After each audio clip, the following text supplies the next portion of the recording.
Badan Ekonomi Kreatif mengadakan kegiatan workshop strategi penguatan ekosistem kuliner pempek yang diikuti puluhan pengusaha pempek di Palembang. Para pebisnis tersebut diwajibkan menginovasi kuliner pempek.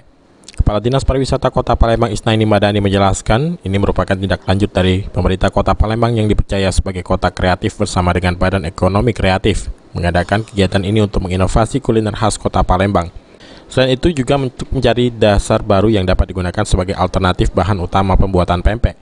Peserta menyuguhkan berbagai olahan pempek mulai dari bahan baku limbah kulit ikan gabus yang diolah menjadi pempek kulit crispy, pempek klepon, dan olahan menarik lainnya.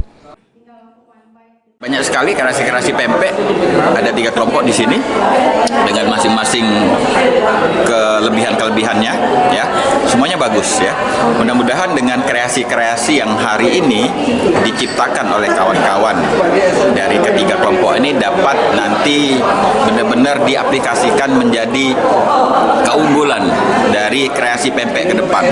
Tadi ada kreasi dari bentuknya, dari ingredients, dari daya tahan, dari packaging dan sebagainya. Nah, ini merupakan penguatan pempek ke depan sehingga pempek nanti lebih bisa diterima secara umum. Dirinya berharap ini akan menjadi keunggulan kreasi pempek ke depan sehingga menjadi penguatan pempek dan bisa diterima wisatawan domestik maupun mancanegara. Amanda Lydia, PAL TV.